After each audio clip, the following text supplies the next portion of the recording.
get it started. It is. Well, is that used to be D Kid? I think it is. I think he changed his tag. And if he did, then hey, he's back. Hooray! Yeah. But yeah, D Kid or Emperor. Emperor is a DDD main, as you might expect. Emperor Penguin, whatnot. Makes sense. Yeah. Yeah, and very, very well respected by everybody out here. He's a great guy and a challenging opponent. And Treecko, he's been coming out for a little over a year. Okay. Came in about the same time that I did, and yeah, he's got a very a read-based Zero Suit Samus, where he likes to go for those reads. So okay. I'm interested to see exactly how far Emperor is going to be able to live against that style of Zero Suit Samus. So yeah, traditionally that is one thing with Dedede, you know, one of his strong suits. He's very, very heavy. Got a pretty good recovery. Holding on to the stocks is one of the things he's really good at. Yeah, we'll be interested in seeing how long he can hold off against Zero Suit, and how Zero Suit will be treating that with the new changes to the character. Yeah, and what we're seeing a lot of is that Zair, which is very good because that will hit away the Gordos. Yes. Yeah, very good way to sort of space outside Dedede's range. His range is actually pretty good, so if you try to, like... Oh, boy. Oh, the up air strings. Solid amount of damage, though. About 7 or 8% less since the nerf. So tried to Zair even though he was already in front of him. Yeah, that was a good Zair right there. Yes. It's, DDD has a lot of those very laggy moves that Zero Suit can kind of get around because she's very quick and she has some very quick options. It's going to be very, very difficult for Emperor to get inside of that Zair range. Yeah. Dedede, as I was starting to say, has a lot of range, but doesn't have very much movement speed, so can't really set up moving forward and like attacking into your space. He has to more so to like defend his own area. Yeah. Just like that, using the forward tilt to like keep his opponent at bay, using the back airs falling whenever like his opponent's moving in towards him. But if you're not moving in towards him, it can be pretty difficult for him to actually land solid hits. And he kind of needs to assume what Treecko's going to do. Because to get inside that space where he can be in range to attack, he kind of needs to know that he's not going to get hit by one of those very frustrating options such as Zair, side B, or neutral B. Yeah, that is one of the big things. Since it has so much range on the Zair and side B, you don't even really need to enter into Dedede's threat zone. You just kind of poke at him safely from afar. It's going to be hard for him to deal with. Yeah, that wave up smash going to get counter hit by that flip kick. And the balloon to boot. Treecko doing a very good job of kind of keeping his space and not letting Emperor get inside of that space. But that wouldn't have killed pre-nerf, would it? No. Assuming correct DI, anyways. Yeah. Some people would, you know, like, if they oh haven't my played God! Treecko! That was pretty good. Very good. That's pretty good. So some very solid play in that second stock, kind of getting his momentum going and not letting anybody stop it. Yes. Yeah, just not any big openings for Emperor to really do anything. That's a problem you'll face with King Dedede, is that while he does hit like the biggest truck that you've ever seen, it's a pretty slow-moving truck, so you can oftentimes see it coming and just swerve out of the way. Speaking of characters that hit like trucks, hovering his cursor hovering over all three. DDD, Ganondorf, and Bowser is what he opts for, the Hot Topic Bowser.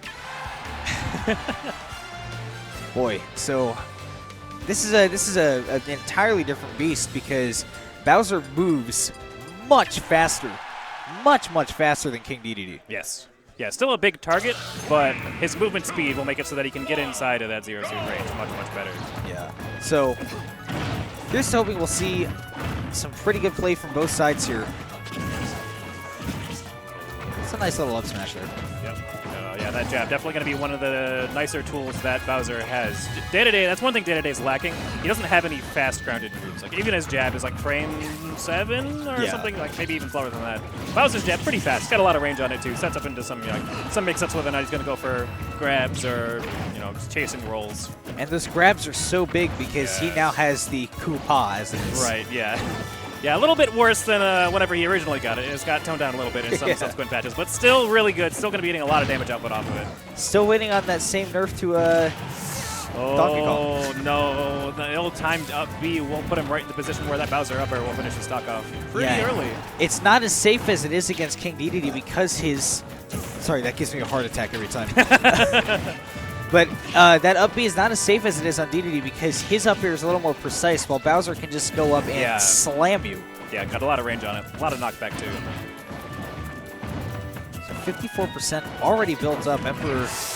And I was actually just about to say that 50% is actually kill percent when you're playing against Bowser, especially whenever he's got that 104 rage. And that wasn't just barely kill percent. He exploded off the screen. He was done. That, I mean, with the amount of rage he had, that probably could have killed 30. I wouldn't have been surprised. That... Yeah, as hard as Dedede hits, Bowser hits even way harder. Yeah. Bowser is definitely the hardest hitter of this game. Yes. And it's so demoralizing because none of it's that like slap sound. It's all like, it all sounds like you're getting hit by a boulder. Like a bag of bricks just got dropped on you. So I'm going to go back to Town and City here. I don't disagree with this because it is a good Zero Suit stage, but therefore Treecko's just going to have a little bit of a change of mindset here to take this game. Yeah, but right off the bat, playing a little bit safer, not wanting to run into those Bowser moves. Oh, the combo. Good combo. Bad grab. The one back air almost put him right at even. Bowser hit so hard, and that My neutral God, he's air, at 70. that neutral air does so much damage because I think each hit does something like 4 or 5, and that forward air. That's a combo move for Bowser, and he just, well, Emperor throws away the lead, but still dead even game. And could be a lot worse. Yes, with the damage output he's been putting out and how quickly he's been getting the kills, Treecko still needs to make some sort of adjustment. Oh boy. Wow, that up throw does like no knockback. Yeah, especially at lower percents. The base knockback is almost nothing. It's crazy. A little bit of damage off his air. That is one thing that changed a lot for Zero Suit in the update. If you grab someone at low percents, you often cannot string multiple up airs together. After the first one, usually they can air dodge or double jump out. And that's why you have to do something like a forward air or a neutral. Oh! That's not it. Okay, he's alive. That was pretty sick though. Yeah, that was good. Now with this rage, Treecko looking to get something going. Would have been a pretty sick spike. It would have been a 6 spike, yeah. Emperor. Very scary. Very nice power shield. Okay, nice patience. Not wanting to challenge the charge smash, because it would most certainly end his stock. Yeah. And again, just about anything Bowser does will end the stock here. Forward air will send you near the blast zone. Yeah. Back air for sure. Side B even maybe at this percent? Oh, side B would. Down tilts. Down tilt. So. Down tilt. Yeah, any down button. tilt. Buzzer hits so hard. I mean, that was really good play by Emperor, knowing just exactly how hard Bowser hits, and knowing where everything's going to be put. That's really hard with a power character like that. Yes, it is.